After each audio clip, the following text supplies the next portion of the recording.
comme tous les soirs, l'After est là en direct sur YouTube, la chaîne de l'After. @after-foot, vous pouvez venir nous voir et commenter votre soirée foot. Dans cette deuxième heure, beaucoup de foot étranger, ça fait plaisir. Les qualifs pour la Coupe du Monde en Amérique du Sud notamment, on approche de la fin. Le Brésil s'est imposé de justesse grâce à Vinicius la nuit dernière. On parlera également de l'Argentine, de l'Équateur, de Pacho avec Nicolas Cougo dans un quart d'heure, journaliste à Lucarne Posé. On parlera également des débuts complètement ratés de Rudy Garcia avec la Belgique et bien sûr le meilleur de l'actu du jour. Mais à 23h02 sur RMC, Juju Laurence nous rejoint. Salut Julien. Salut Thibaut, salut à tous. Salut Juju. Ça va, pleine forme Julien? Superbe, merci. Julien, drôle de dame qui sera à l'Européen lundi d'ailleurs pour la soirée exceptionnelle sur RMC en direct du théâtre de 20h à minuit. On sera là. Et qui a aussi bien sûr le podcast After Angleterre qui cartonne toutes les semaines à retrouver sur toutes les plateformes audio et sur YouTube maintenant sur la chaîne de l'After dans l'onglet playlist. Pour aller, vous pouvez les cliquer après minuit, voilà, juste après l'after, si vous voulez encore un petit peu d'after. L'événement, c'était chez toi hein, ce soir, Julien. La grande première de Thomas Tuchel avec l'Angleterre sur la road to the second star, comme on dit là-bas. Ton anglais progresse beaucoup. Hein. Plus on fait les podcasts ensemble, et plus c'est mieux. C'est à ton contact. Pour l'accent, je pense qu'on pourra rien faire. Je pense qu'il n'y a rien à faire. C'est trop tard. Ouais. Bon, raconte-nous, victoire 2-0 contre l'Albanie. Une première qui s'est bien passée pour Thomas Tuchel. Ouais, plutôt bien passé, même si ça n'a pas été non plus génial. Hein. C'était une première aussi. Ils ont bien contrôlé la rencontre. Ils ont quasiment rien donné aux Albanais, qui ont tiré 3 fois, dont 2 fois hors dehors de la surface. Ils ont profité un moment d'une erreur entre Pickford et Burn pour avoir un petit peu de danger. Mais sinon, c'est vrai que ça a été plutôt bien contrôlé par les Anglais. Après, avec le ballon, c'est toujours pareil. Ça va prendre un petit peu de temps, je pense, pour que Thomas Tuchel mette en place ce qu'il a envie. Mais une victoire 2-0, on a surtout vu la belle histoire du soir. Bien sûr, c'est la première sélection et le premier but de Miles Lewis-Skelly, l'arrière-gauche d'Arsenal, qui est déjà, lui, une des belles histoires de la Première Ligue et d'Arsenal cette saison. Alors encore plus quand il devient le plus jeune joueur à marquer le jour de ses débuts pour l'Angleterre. Il dépasse Rashford. Un but magnifique, en plus avec un super ballon de Bellingham en profondeur qui casse les lignes et qui le trouve parfaitement. Bellingham qui a été finalement, à chaque fois qu'il y a eu du danger, ça a été créé, où Bellingham était impliqué de toute façon. Donc voilà, quelques satisfactions comme ça. Encore un but pour Harry Kane, même s'il a raté une occasion aussi où, selon moi, il aurait dû marquer. Mais ouais, ça reste positif plutôt quand même si effectivement, dans le jeu en lui-même, on attendra encore un peu pour avoir du mieux. Ouais. Ouais, objectivement, Julien, t'y crois ou pas, toi qui es quand même là-bas au quotidien, etc. T'y crois à notre ami Thomas Tuchel, même s'il est qu'au début, si tu devais dire si t'y crois ou pas? Ouais, moi je pense que ce qu'il en manque. Sélectionneur quand même. Oui, c'est vrai aussi. C'est vrai, j'avais oublié. Le Sylvain Ripoll anglais.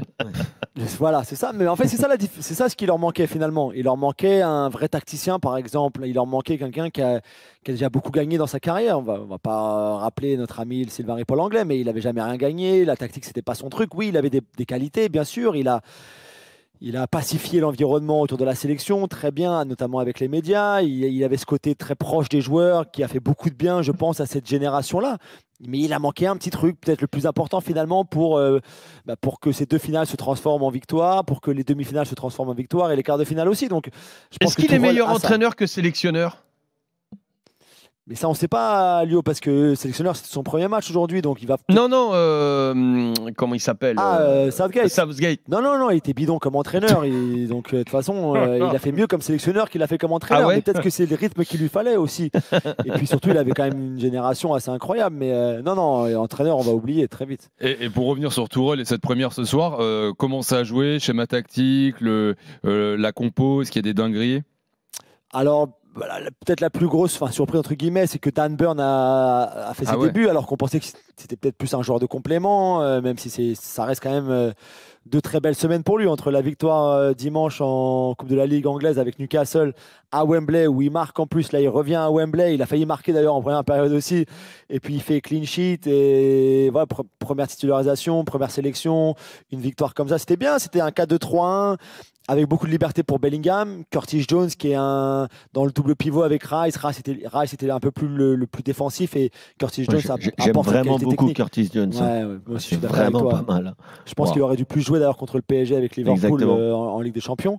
Donc ça t'apporte cette qualité technique pour contrôler la rencontre, notamment dans le pressing. J'aurais voulu peut-être parfois qu'ils soient un tout petit peu plus haut. Ils avaient un bloc médian. Il y a pas de problème avec un bloc médian, mais parfois j'ai l'impression que surtout à Wembley, surtout contre une équipe comme l'Albanie, ils auraient pu aller chercher un peu plus. Mais c'est vrai qu'ils ont plutôt bien contrôlé. Le 4-2-3 a bien fonctionné. Il y avait 3 centraux finalement en possession, puisque Walker venait un petit peu à l'intérieur avec Burn et Konsa. Et c'était Lewis Kelly à gauche qui jouait quasiment ailier gauche. D'où d'ailleurs son but vient comme ça, d'une position très haute. Mais on savait plus ou moins que c'était ce que Tuchel allait vouloir faire. Donc même tactiquement, il y avait des choses assez intéressantes, j'ai trouvé. Pour l'instant, encore une fois, c'est très tôt. Ils ont eu 3 séances d'entraînement, donc il en faudra plus. Mais pour un premier match, c'était pas trop mal finalement. Les Anglais aussi sont contents là, quelques minutes après le coup de sifflet final de ce qu'ils ont vu ce soir. Ouais, alors tu avais Wembley, c'est toujours un peu particulier pour ces matchs comme ça, un peu alors avec de l'enjeu, mais finalement sans enjeu, parce que tu sais que l'Angleterre devrait gagner. Tu avais pas mal de places vides, notamment après la pause.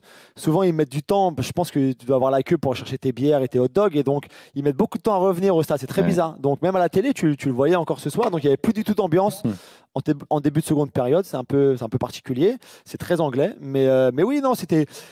Les joueurs avaient l'air plutôt contents. On en a parlé un petit peu dans le podcast dont tu parlais, et puis aussi l'autre jour sur les premiers pas de Tuchel, les premiers jours, ce qu'il a voulu créer. Ils veulent que les joueurs soient un peu plus dans la mentalité NBA. Beaucoup de high five, donc on se tape dans les mains, on s'embrasse, on s'enlace, on fait des câlins, la calinothérapie de Tuchel. Ah, ça y est, c'est avec la sélection préférée de Kevin Diaz, quoi. Ça y est. Oui, mais alors tu sais que les Anglais n'ont pas de mot pour calinothérapie. Donc je l'ai inventé en fait. C'est donc câlin, c'est cuddles. Tu fais des cuddles, c'est câlin. Et donc après, thérapie, c'est la même chose. Ouais, voilà. Surtout quand tu le prononces, c'est encore plus beau. Donc, cuddle therapy, voilà, juste pour toi, mon Titi.